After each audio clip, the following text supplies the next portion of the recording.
After dying as a trash, he was reincarnated and the system gave him the ability to get strong by chopping wood. So after chopping billions of wood in 10 years, he becomes the strongest. However, only immortal beauties notices his real strength, while others still remark him as a loser. Therefore, these Instagram baddies beg to become his disciples while others think of him as a weak nobody. Finally, this is the name of the manhwa and let's begin. David expresses surprise at seeing Bai in the mines instead of training at the maid house, to which Bai casually responds about taking a walk. Bai asks David about his recent magic usage, and David explains it's low-tier earth magic taught by squad leader Mutu, useful but draining his magical energy, limiting its use. Bai warns David against lingering in the area, cautioning him about the potential danger of becoming prey for insects. Horrified, David urges Bai to look behind him. While David desperately tries to draw Bai's attention to the approaching danger, Bai continues to impart life lessons, emphasizing the importance of prioritizing life over money and promising to discuss David joining the maid corps upon his return. A huge worm charges at Bai. Without turning around, Bai summons a 2-star talisman. The worm swallows Bai up to his waist, prompting David to rush to his aid, prepared to fight the worm to save Bai. An explosion occurs, causing the bug to be blown into countless pieces. Falling back in shock, David exclaims, "Oh my demon lord!" Unscathed, Bai approaches David, urging him to start working for the maid corps immediately and offering to personally select a maid outfit for him. Though David expresses indifference, David questions Bai on his use of high-tier magic without mana, to which Bai cryptically responds with a smile that it wasn't magic. Bai inquires if David is familiar with cultivation before leaving him puzzled. Bai assures David he will explain more about cultivation later and suggests they deal with the bugs first. A black demon guard observes through a telescope and notices that David is still alive. He reports to Lord Mapakairo with bad news, informing him that the intended sacrifice for the abyssal shepherd ant, which was supposed to be David, is still alive. The guard bows before Mapakairo, apologizing for the disturbance, and explains his intent to quickly find female demons while drawing attention to the fact that the sacrifice is still alive. Lord Mapakairo grabs his weapon, dismissing the situation as insignificant. Standing up, he declares his intent to sever the sacrifice's head and feed it to the bug, satisfying their contract. The guard bows and directs Lord Mapakairo towards David's location before Mapakairo departs, promising a swift return. Mapakairo orders the guard to find 5 female white demons and send them to his room before his arrival, warning of dire consequences otherwise, to which the guard promptly agrees. Mapakairo leaps, swiftly rocketing away from the stronghold. Bai tells David it's the perfect time to train,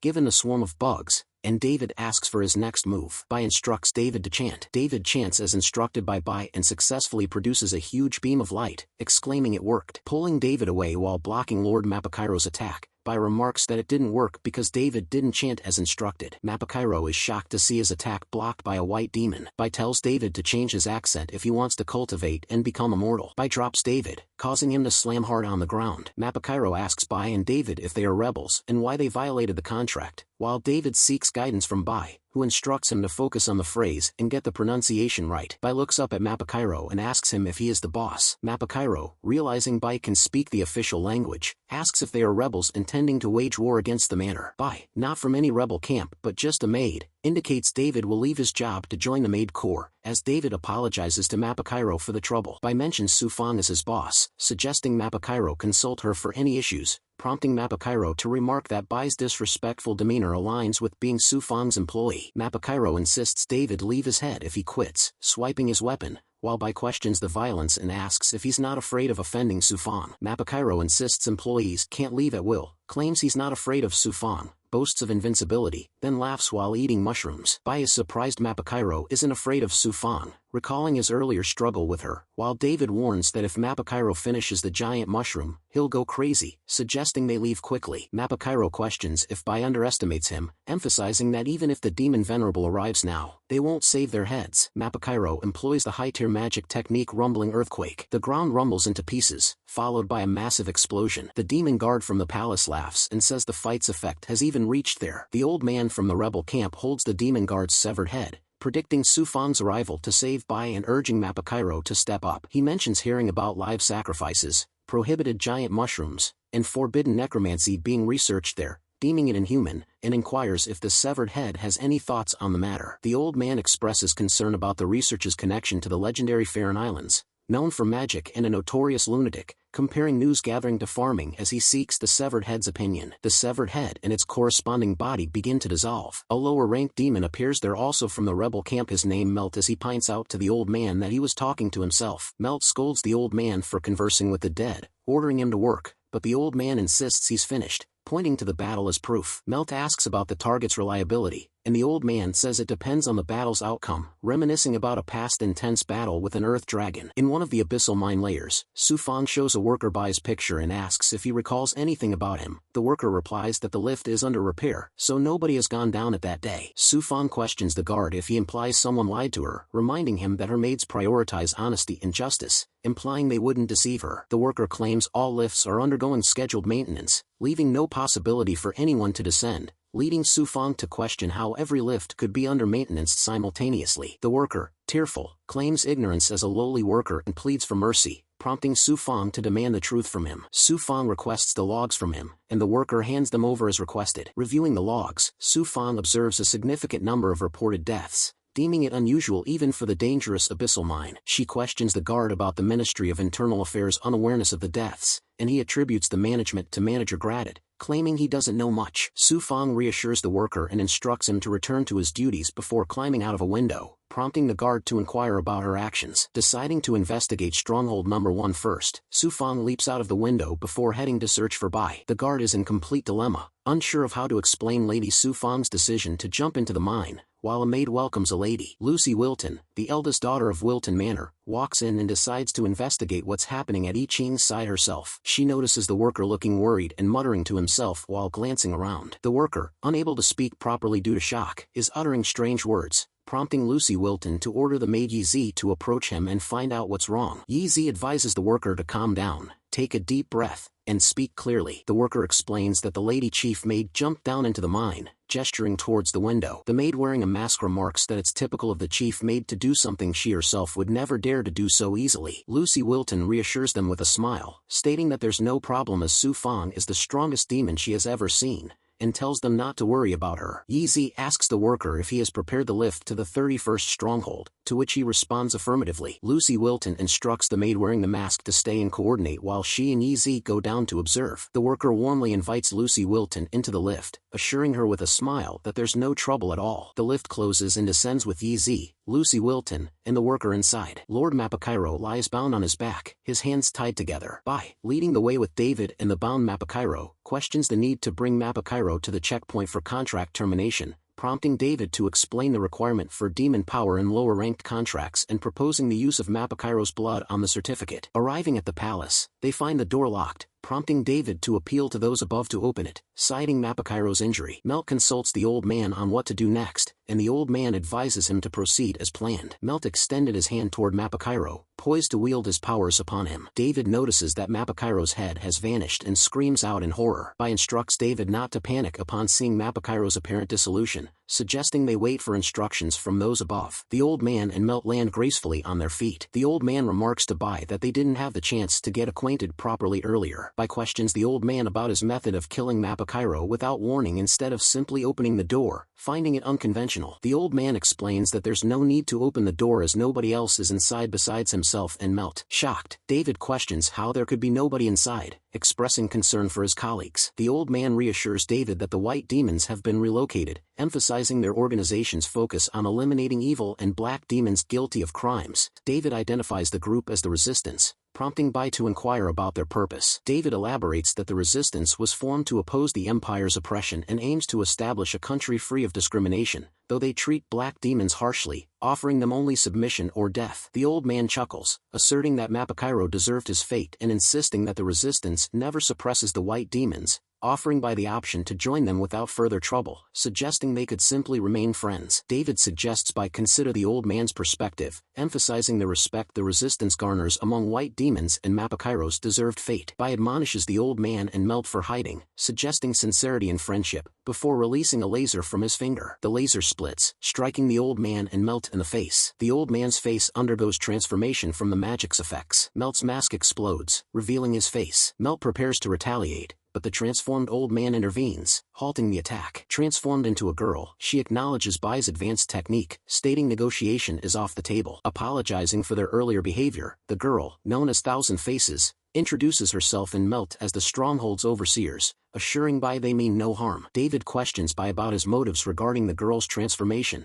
to which Bai responds with ignorance, claiming he didn't notice her lack of clothing. Bai, clearing his throat, queries Thousand Faces about her purpose in bringing him there. Thousand Faces explains her interest in Bai's talents and mentions certain individuals within the Maid Corps hold him in high regard, adding that she wanted to investigate further. Turning towards the door, Thousand Faces reveals the second reason for not opening it and instructs Melt to take action. Melt, obeying, generates a red jelly-like substance and directs it at the door, causing it to dissolve and reveal reanimated corpses within. As the melted door unveils zombies, Thousand Faces demonstrates their resilience to conventional attacks by decapitating them. Despite being decapitated, the zombies quickly regenerate, illustrating their relentless nature, and Thousand Faces explains the futility of conventional means against them. Thousand Faces elaborates on the zombies' origins, attributing their condition to a soul-level pathological change and warning of the danger of infection. Thousand Faces reveals abnormal reports regarding corpse disposal at the stronghold, clarifying it pertains to infected individuals. She instructs Melt to seal the door, prompting his irritation at her previous order to melt it. Thousand Faces concludes with the organization's limited information,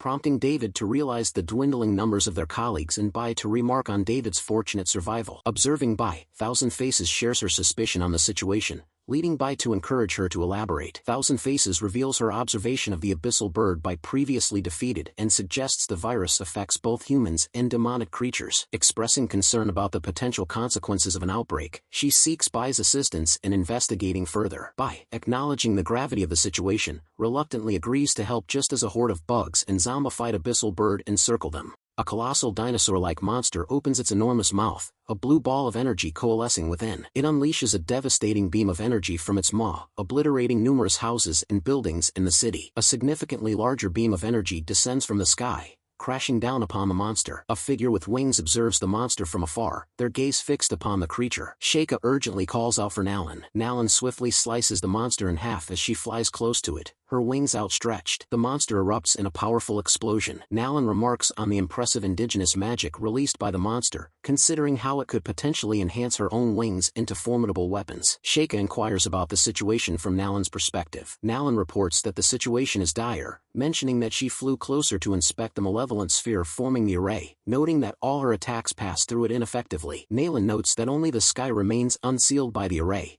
but its dangerous aura prevents her from flying up to investigate, adding that the enemy is sparing no effort in their assault this time. Sheikah asks if Nalan's magic is ineffective, to which Nalan clarifies that it's not magic but rather immortal arts. Nalan muses that if Bai were present, the insignificant groups of juicy people would be swiftly dealt with and their entire country could easily be destroyed. Reassuring the worried Sheikah about her master, Nalan explains that he only targets evil entities. Sheikah, looking concerned, questions if Nalan's master, as powerful as she claims, would be able to eliminate the approaching threat. Nalan follows Sheikah's gaze and notices something approaching, asking what it is. Sheikah recognizes the approaching entity as the Empire's Air Force, the Griffin Corps. Alarmed, she observes that they even brought a Type B-1 Hell missile, expressing concern over their intentions to level the entire area. Sheikah reveals that despite claiming to mediate the conflict between Shaja and Juicy, the Empire has allied itself with the Juicy race, which doesn't surprise her. Regretting their lack of preparedness for large-scale conflict, Nalan mentions they only came for resources and wishes they had brought more talismans, while Sheikah reassures her, taking responsibility for the mission and pledging to ensure Nalan's safety. Sheikah conjures a small sun-like energy orb above her horns, its glow intensifying. Spreading her expansive wings, Sheikah's entire body emanates a golden light as she readies her power. With a mighty flap of her wings, shockwaves of energy ripple through the sky, inadvertently striking Nalan, who cries out for Sheikah. Ascending higher, Sheikah releases even more power from her radiant form. The array on the ground emits rays toward Sheikah,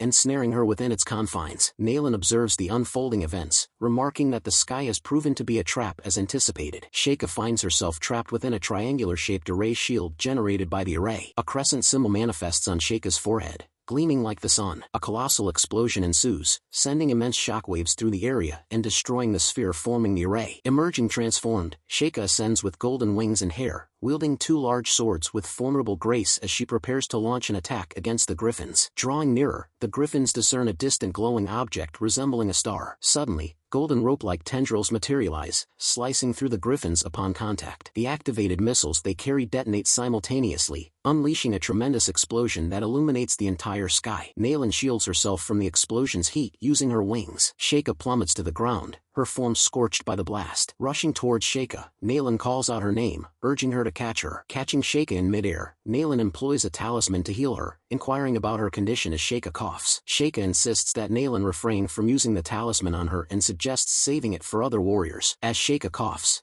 Nalan vehemently rebukes her suggestion, urging her to hold on as she continues administering healing, while Sheikah weakly murmurs 3 words, "Bring me back." Sheikah falls silent, closing her eyes as Nalan pleads with her to wake up. In Sheikah's room within the underground base, Nalan wrings out a wet cloth. Using the cloth to clean Sheikah's back, Nalan seethes with anger as she expresses her frustration at Sheikah for passing out without a word, while Sheikah apologizes and attributes it to the consequences of overusing her angelic power, acknowledging her dependence on Nalan for survival. Sheikah expresses profound gratitude towards Nalan for bringing valuable resources and saving numerous lives, acknowledging her deep indebtedness, while Nalan reassures Sheikah, citing her master's counsel to consistently perform good deeds and amass goodwill. And as Sheikah apologizes and coughs up blood, Nalan urges her to rest. As Nalan prepares to leave, Sheikah expresses gratitude, and Nalan assures her there's no need to worry, suggesting she get some sleep. Closing the door behind her, Nalan expresses her excitement about learning the move, finding it incredibly cool. Aisha approaches Nalan with a flower crown in hand, offering it to her, explaining that she and her friends made it. Nalan kneels down, patting Aisha and informing her that Sheikah is still resting in bed, instructing her to personally give it to Sheikah when she wakes up, leaving Aisha looking puzzled. Aisha informs Nalan that the gift is for her, prompting Nalan to inquire why. Aisha explains that it's because Sheikah is soon going to heaven to serve the Lord, and questions if Nalan isn't the new lady angel, leaving Nalan staring open-mouthed in disbelief. A rectangular piercing appears on the ceiling of the grand temple-like structure. Someone is attempting to breach it. Through the opening, a purple, slimy substance drips down. Nala emerges, her wings spread behind her as she flies, causing the ceiling to crack and stones to tumble. Looking down, Nala remarks that she hadn't anticipated the depth of the angel's inheritance. Descending before the temple's massive doors, she prepares to enter. Pushing open the colossal doors, Nala steps inside. Statues of various angels line the walls of the interior. Recalling Aisha's words, Nala remembers the farewell ceremony for Sheikah scheduled in the church 3 days later, emphasizing her esteemed reputation among the next angel candidates. With a longing smile, Aisha shared the tradition of Lord Angels sacrificing their bodies at 17 to ignite the Holy Spirit flame, passing their powers to the chosen successor, expressing hope for Nala's potential to become an angel like Sheikah and protect Shahja. Standing before the towering, headless angel statue with missing arms,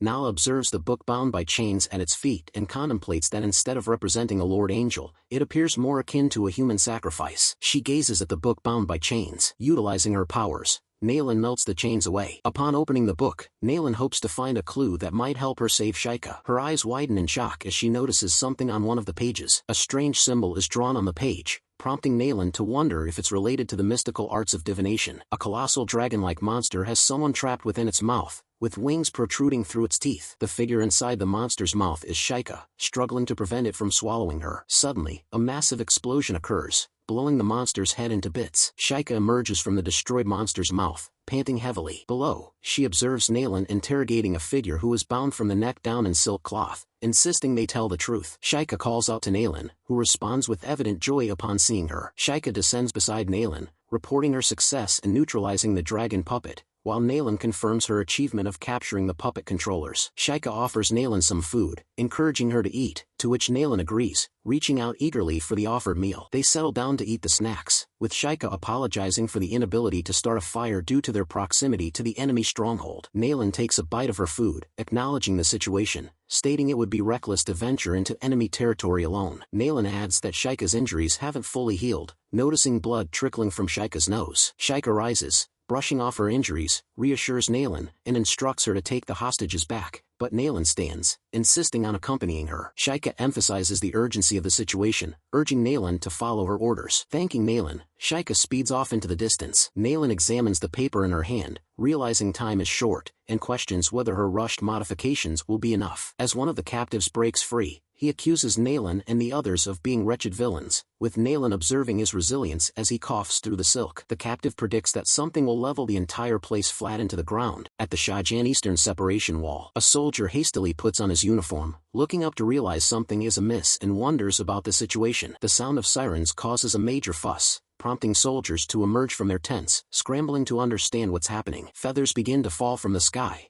catching the attention of a soldier who wonders where they came from. Realizing a Shahja might have infiltrated, the soldier initially dismisses it as impossible due to the presence of magic nullification stones. Shika descends, her form glowing as she clarifies that her powers don't rely on magic, swiftly dispatching him. Chaos erupts among the soldiers as they realize the gravity of the situation, shouting about a Shahja terrorist attacking them. Soldiers below aim guns at Shika, warning her to surrender, accusing her of terrorist acts as she hovers above the walls. Shika bristles at being labeled a terrorist, pointing out that her people were invaded first. A soldier approaches the force's commander, informing him that the assessment of losses is complete, prompting the commander to instruct him to continue. The soldier reports the complete destruction of the 7th Dragon Puppet Division, with no surviving Dragon Puppet controllers, and informs the commander that all other high-ranking commanders, except for himself, have been killed. The commander, angered, questions the anomaly of the Trash Shahja, pondering her immunity to magic nullification and whether she might be the legendary angel inheritance. The commander reassures his forces, claiming the invader's magic is tied to her lifespan and she's nearing the end of her strength, ordering them to fire at her without fear. Hearing the commander's words, Shika smiles and remarks that even at the end of her strength, she still has enough time to vanquish them all. With glistening eyes and a determined expression, Shika challenges the commander and his subordinates to engage her in a final battle. The forces below open fire at Shika as she rockets towards them. An explosion rips through the air as Shika crashes into the enemy ranks. The commander and his forces are engulfed by the impact, screaming in agony as the commander gives the order to activate the magical putter X Model 001. The heavily burnt soldier coughs as he issues the activation command, shouting to raise Shahja to the ground. Something slices out of the ground. Shika holds her body upright, supported by her longsword, panting heavily. She notices a small eruption ahead of her. The Empire Magic Puppet X Model 001 emerges from the rubble, its form resembling a samurai, a large sword stealthily held behind its back. Shika readies her sword, laughing as she remarks on her luck in witnessing the juicy sex weapon before her demise. Shika coughs, blood spurting from her mouth as something pierces her cheek from behind. Nalan arrives at the scene, panting, and expresses relief at finally making it in time. Shika exclaims Nalan's name as an arrow pierces her chest. Her armor disintegrates, leaving Shika coughing and questioning why. Bloody-faced, Shika stares at her hand, realizing the release of the angel's power and anticipating the impending backlash, yet despite facing death, she wonders why it's Nalan involved in the unfolding events. A weapon with sharp teeth descends toward Shika as silvery silk envelopes her body. The Model 001, pounding the ground with his weapon, reveals his technique as the Tier 2 explosion talisman. A huge explosion erupts from the ground as Nalan pulls Shika's cocoon form towards her, attached by a silk string, remarking it was too close. Nalan shields herself and Shika's cocooned body with her wings from the explosion's force. Retrieving the silkworm, Nalan tears away the silk wrapping Shika's face and offers it to her, urging her to eat. Shika coughs but refuses to eat the silkworm offered by Nalan. At that moment, the Model 001 prepares to strike, his weapon raised high as he readies the Tier 3 Lightning Shadow Talisman. Holding Shika's cocoon form, Nalan utilizes floating shadow immortal magic to defend against the Model 001's attack. Unable to hold on any longer, she chews the silkworm. Nalan force feeds the silkworm into Shika's mouth. 3 days ago, Nalan pores over the book's pages, contemplating if it holds the secret to angel inheritance. The information reveals that beings in the demon world have 8 nodes restricting magic flow, releasing which results in enhanced power but immense bodily strain. Nalan comprehends that angel selection merely entails choosing an individual capable of withstanding the power, ultimately leading to the wielder's complete destruction of the cycle of magic energy, resulting in their survival for less than a day thereafter. Nalan realizes that Shika has at most 3 days to live. Tearing the page from the book, Nalan finds the secret arts of cycling energy familiar and decides to attempt it. She initiates a motion, activating the cycle. The surroundings begin to shake. The vibrations are felt by others above, leaving them bewildered. Nalan channels her power, causing debris around her to fly up. Remembering Man's teachings about the 8 gates representing heavens, location, time, and space, Nalan realizes that Man's mystical arts involve using the outer 8 gates for unique combat.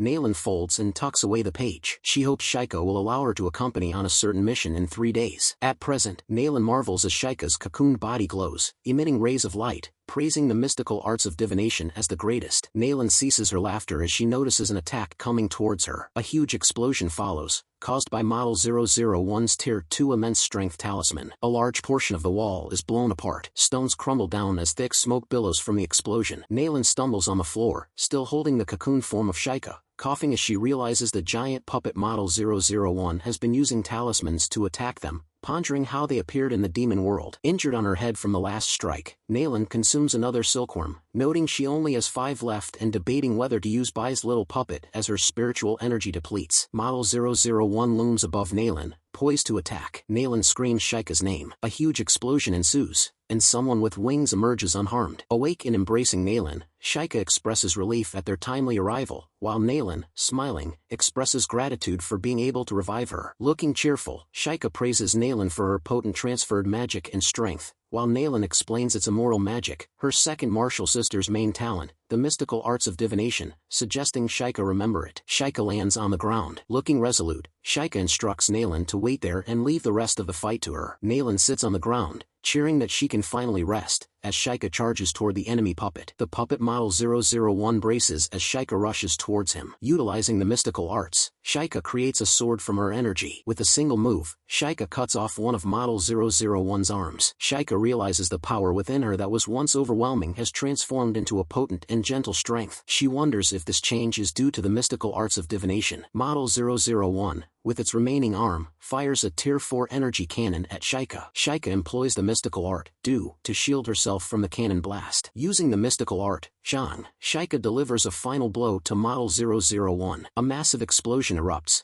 blowing Model 001 into pieces. Shika sighs with relief, stating that it's finally over, and the Shaja are safe, visibly exhausted. Approaching Shika with a flower in her hand, Nalan warmly wishes her a happy 17th birthday, causing Shika to blush and turn red at the gesture. Explaining she found the flower while walking around, Nalan asks Shika if she likes it, to which Shika, accepting the flower with a smile, confirms that she does. Her face redder than before, Shika explains to Nalan that she might not know because she is from another world, but that the flower is a lily, and giving it to others holds a certain meaning. Before Shika can elaborate on the meaning of offering a lily flower, Nalan interrupts, dismissing the significance and urging her to quickly make a wish. Then, she sings her a birthday song as Shika wishes for the prosperity of the Shaja. Shika suggests they head back quickly, and Nalan agrees, remarking that if they don't go back soon, Shika would be attending her own funeral. At the Juicy frontline command post, the Juicy commanders wear grim expressions, a heavy silence prevailing among them. Gesturing to a point on the map, one commander reports the destruction of the demonic puppet and significant losses suffered by the advance party at Shaja City, noting the increased activity of the terrorist organization, the Wings of Shaja,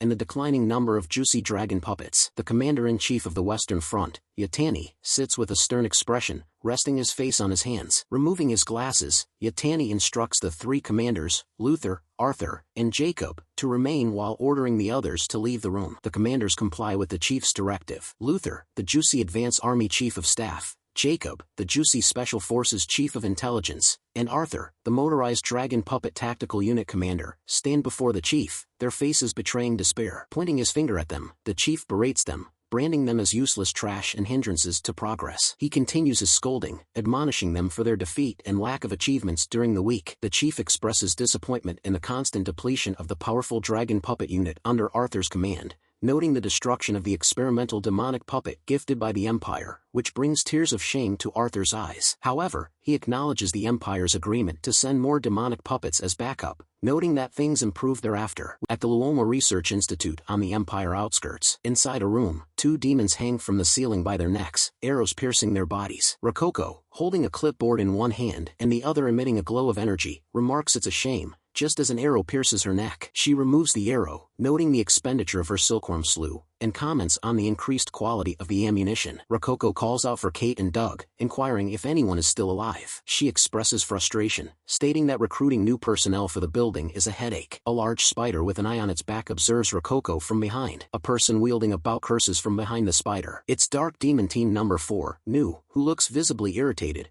noting that the arrow she shot clearly passed through Rococo's neck and wondering why there was no reaction. Dismissing it, Nu asserts that regardless, her primary mission is to delay the progress of the demonic project, ensuring the deaths of her comrades are not in vain. She recalls informing that Rococo is just an upper-ranked demon researcher and shouldn't be evil, praying to the demon lord above to bless her safe return. A puppet behind her snarls, causing Nu to startle and scream. Hearing the scream from another direction, Rococo smiles, realizing she has found Nu. Rococo deduces that Nu is located on the top floor. Cornered by the puppet, Nu appears fearful. Recognizing the puppet as a resurrection of the dead, which is unkillable, Nu questions its nature and cries out for help. Floating in the air, Rococo arrives, informing Nu that despite her cries, no one will come to her aid, as she herself killed everyone in the building. Rococo stares at Nu, stating that she has suffered significant losses and asking if Nu plans to compensate for them. Nu, her mouth wide open in shock and sweating, questions Rococo's bizarre magic and manner of speaking, wondering if she is the real Rococo or someone from the realm of cultivation. Rococo confirms Nu's suspicion, suggesting her reward will be a painless death. Nu shouts at Rococo, labeling her a cultivation devil, and warns against desecrating her soul, recalling the forbidden magic of interrogating souls from the cultivation realm as torture worse than death. Someone slices Nu's arm, causing her to scream in agony. The same person thrusts a sword into Nu's brain from behind,